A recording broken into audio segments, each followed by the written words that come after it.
السلام علیکم ورحمۃ اللہ تعالی وبرکاتہ۔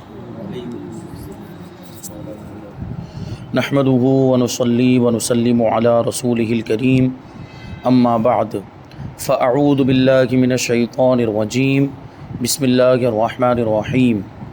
ان اللہ وملائکتہ یصلون علی النبی یا ایہا الذین آمنوا صلوا علیہ وسلموا تسلیما۔ اللہم صلی علی سیدنا و مولانا محمد معدن الجود والکرم وآلہ الکرام وابنہ الکریم وبارک وسلم صلاۃ و سلاما علیک یا رسول اللہ صلی اللہ تعالی علیہ وسلم۔ اس سے پہلے والے سبق میں جنت کا بیان ہوا، جنت کی نعمتوں کا ذکر ہوا اور جنتیوں کے کچھ حالات بیان کیے گئے۔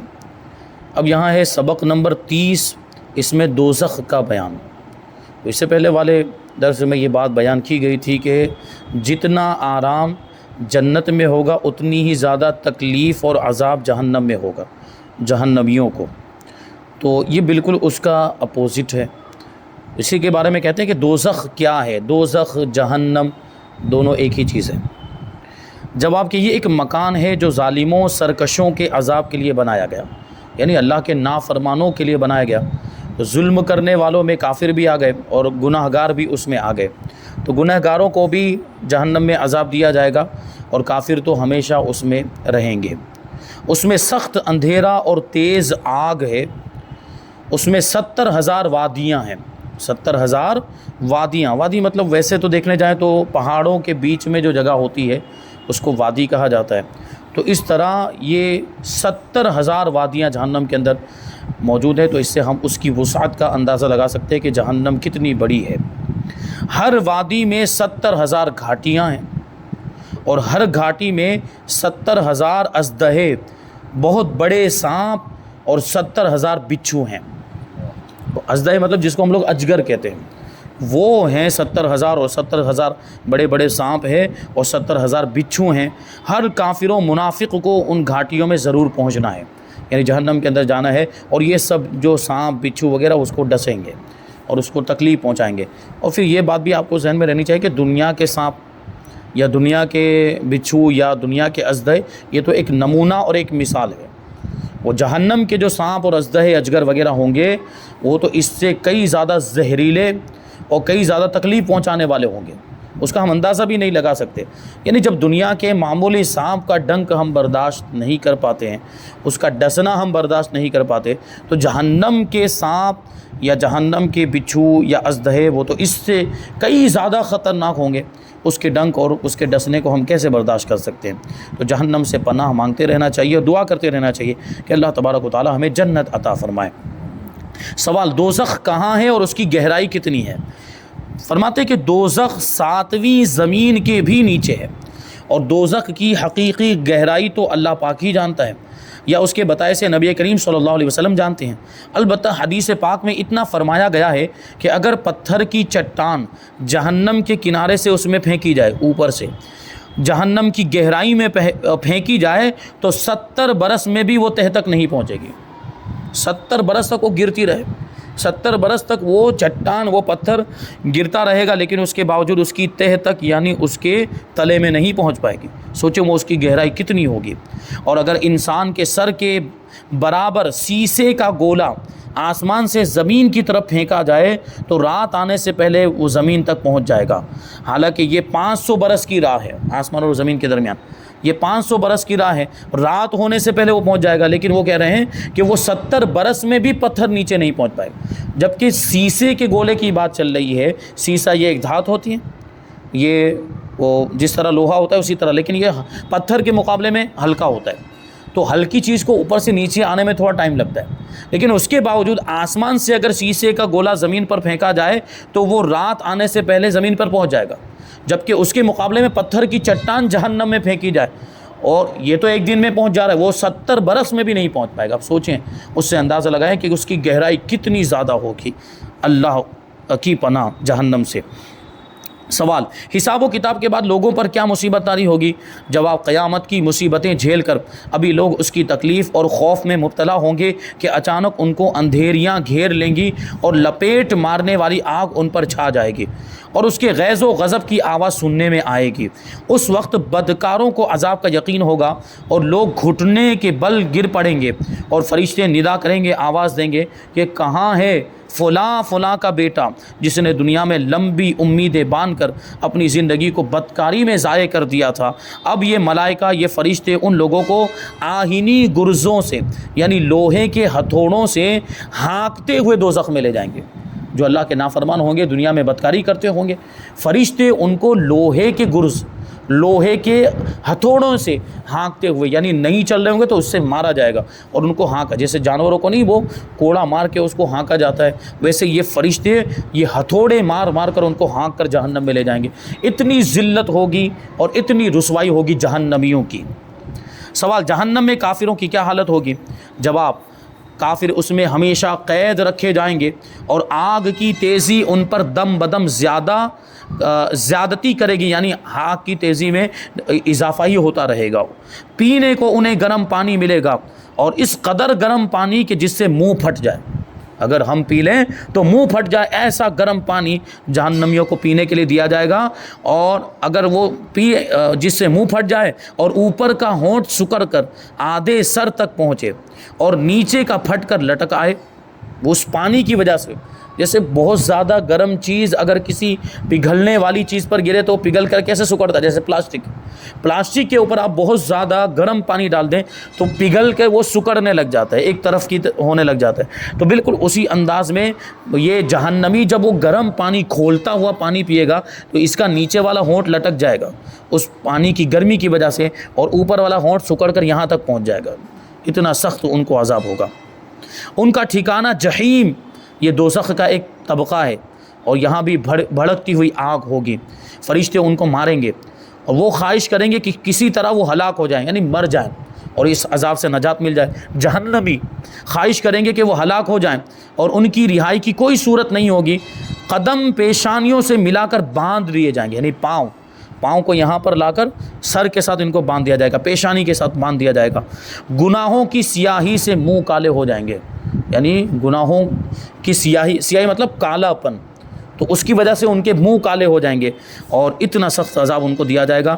جہنم کے اطراف و جوانب شور مچاتے اور فریاد کرتے ہوں گے کہ اے مالک، عذاب کا وعدہ ہم پر پورا ہو چکا ہے۔ اے مالک، لوہے کے بوجھ نے ہمیں چکنا چور کر دیا۔ اے مالک، ہمارے بدنوں کی کھالیں جل گئی۔ یہ مالک کون؟ جہنم کے داروغہ۔ جنت کے داروغہ کا نام کیا تھا؟ رضوان۔ جنت کے داروغہ کا نام رضوان، جہنم کے داروغہ یعنی جو نگہبانی کرنے والے فرشتے ہوں گے، دربان، ان کا نام ہے مالک۔ تو یہ مالک کو پکاریں گے جہنمی، وہ مالک کو پکار کر کہیں گے کہ اے مالک، ہم کو دوزخ سے نکال دیجئے، اور یہ ہم پر جو عذاب آنا تھا وہ عذاب آ چکا ہے، اب یہ عذاب سے ہم کو نجات مل جانی چاہیے۔ تو وہ مالک کو پکار کر کہیں گے، یعنی داروغے جہنم کو پکار کر کہیں گے کہ ہم کو دوزخ سے نکال دو، ہم پھر ایسی نافرمانی نہیں کریں گے۔ لیکن اب کوئی بات سنی جائے گی؟ دنیا میں ان کو موقع ملا تھا اللہ کی فرما برداری کرنے کا اور ایمان والوں میں شامل ہونے کا، لیکن نہیں ہوئے۔ تو اب یہ جو کچھ دنیا دار العمل ہے، وہ تو دار الجزا ہے، آخرت وہاں تو بدلہ ملنے والا ہے۔ اب وہاں ہزار بار کہتے رہیں گے کہ ہم کو واپس بھیج دیا جائے دنیا میں، اب ہم اللہ کی نافرمانی نہیں کریں گے، ہم نیکیاں کریں گے، نہیں، ان کی کوئی بات نہیں مانی جائے گی۔ تو وہ داروغے جہنم حضرت مالک سے کہیں گے کہ ہم پھر ایسی نافرمانی نہیں کریں گے۔ تو فرشتے کہیں گے دور ہو جاؤ، اب امن نہیں، اب کوئی سکون نہیں، کوئی شانتی نہیں، اور اس ذلت کے گھر سے رہائی نہیں ملے گی، اسی میں ذلیل پڑے رہو اور ہم سے بات نہ کرو، یعنی ان کو دھتکار دیا جائے گا۔ حضرت مالک داروغے جہنم ان کو دھتکار دیں گے، ان کی کوئی بات نہیں سنیں گے۔ اس وقت ان کی امیدیں ٹوٹ جائیں گی، اب کوئی امید باقی نہیں رہے گی، اور دنیا میں جو کچھ سرکشی وہ کر چکے ہیں اس پر وہ افسوس کریں گے۔ ایک تو عذاب ہوگا اور دوسرا یہ افسوس کا معاملہ ہوگا، یہ اور تکلیف۔ لیکن اس وقت عذر و ندامت کچھ کام نہیں آئے گا، یعنی اس وقت اگر وہ شرمندہ بھی ہوں گے یا اللہ کی بارگاہ میں کوئی عذر بھی پیش کریں گے، کوئی عذر نہیں سنا جائے گا، کوئی بات ان کی نہیں مانی جائے گی۔ افسوس کچھ فائدہ نہیں دے گا، بلکہ وہ ہاتھ پاؤں باندھ کر چہروں کے بل آگ میں ڈھکیل دیے جائیں گے۔ ان کے اوپر بھی آگ ہوگی، نیچے بھی آگ ہوگی، داہنے بھی آگ، بائیں بھی آگ، اور آگ کے سمندر میں ڈوبے ہوں گے۔ کھانا آگ کا ہوگا، پینا بھی آگ کا ہوگا، پہناوا بھی آگ کا ہوگا، اور بچھونا بھی آگ کا ہوگا۔ ہر طرح آگ ہی آگ، اس پر گرزوں کی مار یعنی ہتھوڑوں سے مارا جائے گا، اور بھاری بیڑیوں کا بوجھ یعنی ان کے پاؤں میں وہ بیڑیاں ڈال دی جائے گی، بہت وزنی بیڑیاں ہوگی جس کا وہ بوجھ بھی برداشت نہیں کر پائیں گے، اور اس کے بوجھ کی وجہ سے بار بار گر جائیں گے۔ جو گلے میں توق ڈالا جائے گا وہ بھی بہت وزنی ہوگا۔ تو یہ سب، اور آگ انہیں اس طرح کھولائے گی جس طرح ہانڈیاں کھولتی ہیں، ہانڈی میں پانی ڈال کر اس کو چولہے پہ چڑھا دے تو پانی کیسے ابلتا ہے، ویسے وہ ان کو یہ آگ جو ہے جہنم کی آگ انہیں کھولائے گی۔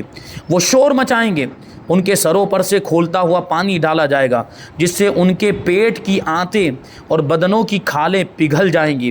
لوہے کے گرز مارے جائیں گے جس سے پیشانیاں پچک جائیں گی، یعنی پیشانی یہ ایسے دب جائے گی۔ منہوں سے پیپ جاری ہوگی، پیاس سے جگر کٹ جائیں گے، آنکھوں کے ڈھیلے بہہ کر رخساروں پر آ پڑیں گے، یہ آنکھ کا ڈھیلا بہہ کر یہاں آ جائے گا رخسار پر، اور رخساروں کے گوشت گر جائیں گے، ہاتھ پاؤں کے بال اور کھال گر جائیں گی، اور وہ مریں گے نہیں۔ اتنا سب کچھ ہونے کے باوجود نہیں مریں گے۔ انسان کو اتنا سارا دنیا میں اگر اتنی زیادہ تکلیف دی جائے تو وہ ایک اس کی حد ہوتی ہے برداشت کرنے کی، پھر وہ مر جاتا ہے، لیکن وہاں تو موت ہے ہی نہیں۔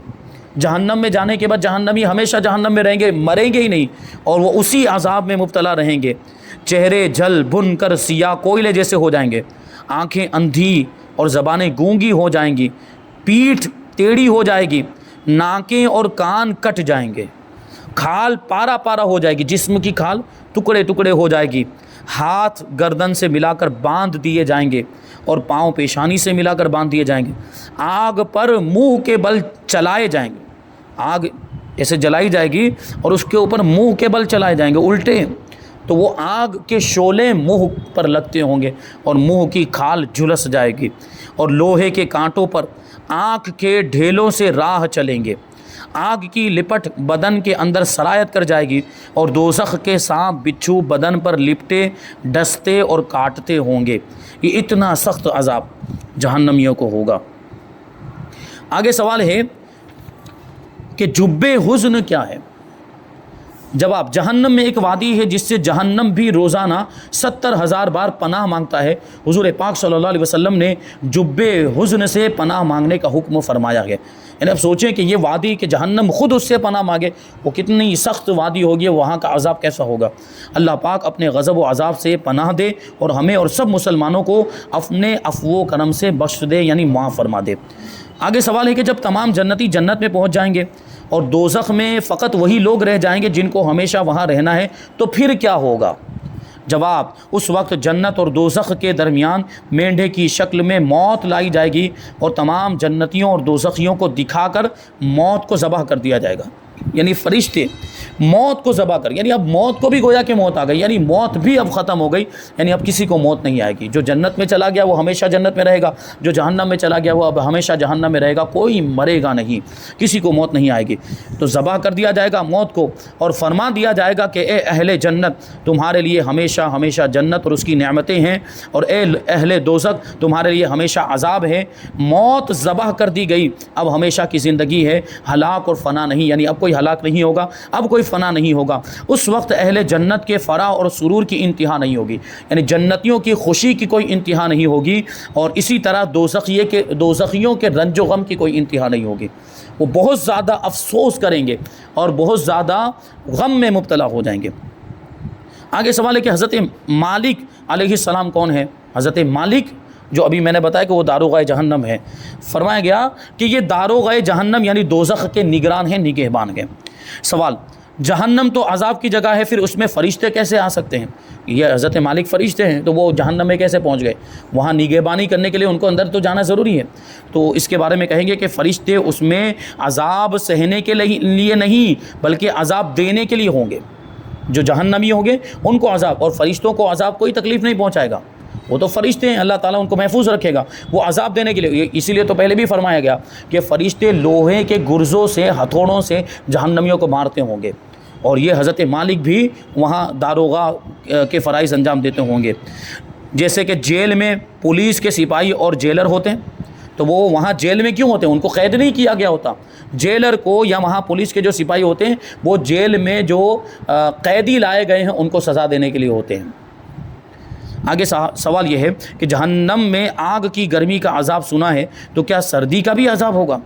یعنی کوئی ایسا بھی عذاب ہوگا کہ خوب ٹھنڈی ہو اور اس ٹھنڈی کی وجہ سے وہ عذاب میں مبتلا ہو جائیں، تکلیف میں مبتلا ہو جائے؟ جواب جی ہاں، جہاں آگ سے قریب ہونے کی وجہ سے گرمی کا عذاب ہوگا، وہیں اس سے دوری کی وجہ سے سردی کا بھی عذاب ہوگا۔ کیونکہ دیکھیں سردی بھی ایک حد تک ہو تو ٹھیک ہے، لیکن سردی بھی جب بہت زیادہ ہو جاتی تو اس سے بھی آدمی کو تکلیف ہوتی ہے۔ تو وہ جہنم میں بھی سردی انتہائی درجے کی سردی اور ٹھنڈک ہوگی، جس کی وجہ سے یہ سخت عذاب محسوس کریں گے۔ سوال، جہنمی کے لیے سب سے ہلکا عذاب کیا ہوگا؟ جواب، جہنم میں سب سے ہلکا عذاب جس کو ہوگا اس کو آگ کی جوتیاں پہنائی جائے گی، جس سے اس کا دماغ کھولے گا اور وہ سمجھے گا کہ سب سے زیادہ اسی کو عذاب ہو رہا ہے، حالانکہ اسے تو سب سے کم عذاب ہو رہا ہوگا۔ جہنم میں آگ کی جوتیاں صرف اس کو پہنائی جائے گی تو وہ سمجھے گا کہ مجھے بہت زیادہ عذاب ہو رہا ہے، جبکہ آپ سوچیں کہ اس سے زیادہ عذاب، یہ جوتیوں سے بھی زیادہ عذاب اگر کسی کو ہو تو اس کو کتنی تکلیف ہو رہی ہوگی۔ آخری سوال اس باب میں ہے کہ اگر کوئی حساب اور جنت دوزخ کا انکار کرے اس کے بارے میں ہم کیا کہیں گے؟ جواب، حساب و کتاب اور جنت و دوزخ حق ہے اور ان کا انکار کرنے والا کافر ہے۔ آگے ایمان کا بیان ہے، یہ یہاں پر دوزخ کا بیان مکمل ہو گیا۔ اب یہاں سبق نمبر 31 میں ایمان کا بیان، اس کو مختصر طور پر ایک سوال اور اس کا جواب شامل کر لیتے ہیں اور باقی کی تفصیل انشاءاللہ آئندہ درس میں شامل کریں گے۔ اس میں پہلا سوال ہے کہ ایمان کی تعریف بتائیے، یعنی ایمان کہتے کسے ہیں، ایمان کا مطلب کیا ہوتا ہے؟ جواب، ایمان لغت میں تصدیق کرنے یعنی سچا ماننے کو کہتے ہیں، کسی کو بھی سچا ماننا۔ اور ایمان کا دوسرا لغوی معنی کا مطلب کیا ہوتا ہے؟ ڈکشنری کے اعتبار سے، عربی زبان کے اعتبار سے اس کا معنی ہوتا ہے امن دینا، کسی کو امن دینا، کسی کو امن کا پروانہ دے دینا۔ چونکہ مومن اچھے عقیدے اختیار کر کے اپنے آپ کو دائمی یعنی ہمیشہ والے عذاب سے امن دے دیتا ہے، اس لیے اچھے عقیدوں کے اختیار کرنے کو ایمان کہتے ہیں۔ اور یہ کہ سچا ماننا، ایک مطلب ہوتا ہے سچا ماننا، تو چونکہ ہم حضور پاک صلی اللہ علیہ وسلم کو سچا مانتے ہیں ان ساری چیزوں میں جو حضور لے کر آئے، تو ہم حضور کی تصدیق کرتے ہیں، تو یہ بھی ایمان ہوا۔ اور اصطلاح شرع میں ایمان کے معنی ہے سچے دل سے ان سب باتوں کی تصدیق کرے جو ضروریات دین میں سے ہے۔ ضروریات دین میں سے اس سے پہلے بھی آیا تھا یہ لفظ اور اس کی تفصیل وہاں پر بھی بیان کی گئی، یعنی وہ چیزیں جن کا اسلام سے ہونا اور دین سے ہونا یقینی طور پر معلوم ہو، یعنی قرآن سے ثابت ہو یا احادیث متواترہ سے ثابت ہو، تو اس چیز کو ہم ضروریات دین میں سے کہیں گے۔ اعلیٰ حضرت رضی اللہ تعالیٰ عنہ فرماتے کہ محمد الرسول اللہ صلی اللہ علیہ وسلم کو ہر بات میں سچا جانے، حضور کی حقانیت کو صدق دل سے ماننا، یہ ایمان ہے۔ جو اس کا مقر یعنی اقرار کرنے والا ہو اسے مسلمان جانیں گے، جبکہ اس کے کسی قول یا فعل یا حال میں اللہ و رسول عز و جل صلی اللہ علیہ وسلم کا انکار یا تکذیب یعنی جھٹلانا یا توہین نہ پائی جائے، یعنی وہ یہ اقرار کرتا ہے، یعنی حضور کی رسالت کا اقرار کرتا ہے اور اللہ کی توحید کا اقرار کرتا ہے، تو اس کو ہم مسلمان مانیں گے، جبکہ اس کی طرف سے کوئی گستاخی نہ پائی گئی ہو یا اس سے کوئی ایسی بات صادر نہ ہوئی ہو جس سے حضور کا انکار ثابت ہوتا ہو یا اللہ کا انکار ثابت ہوتا ہو یا حضور کی توہین ثابت ہوتی ہو یا اللہ کی توہین ثابت، کیونکہ جو حضور کی توہین کرے یا جو خدا کی توہین کرے پھر وہ مومن نہیں رہتا، وہ دائرہ اسلام سے باہر ہو جاتا ہے، ایمان سے اس کا کوئی تعلق نہیں رہتا۔ تو یہ ایمان انشاءاللہ اس میں اور بھی تفصیل ہے، جیسے کہ کیا دل سے تصدیق کے ساتھ زبان سے اقرار کرنا بھی ضروری ہوتا ہے؟ پھر اس کے بعد سوال ہے کہ اگر کوئی جان سے مار ڈالنے کی دھمکی دے اور وہ اس کے ڈر کی وجہ سے زبان سے کلمہ کفر جاری کر دے اور دل ایمان پر مطمئن ہو، تو کیا وہ مومن رہے گا یا کافر ہو جائے گا؟ اور کیا کبیرہ گناہ کرنے سے بندہ کافر ہو جاتا ہے یا مومن رہتا ہے؟ اور پھر کبیرہ گناہ کا کیا مطلب ہے، ضروریات دین کا کیا مطلب ہے، یہ ساری معلومات انشاءاللہ تبارک و تعالی ہم آئندہ درس میں شامل کریں گے۔ اللہ تعالیٰ کی بارگاہ میں دعا ہے کہ جو کچھ بھی بیان ہوا اس پر ہم سب کو عمل کرنے کی توفیق عطا فرمائے۔ وما علینا الا البلاغ۔ السلام علیکم۔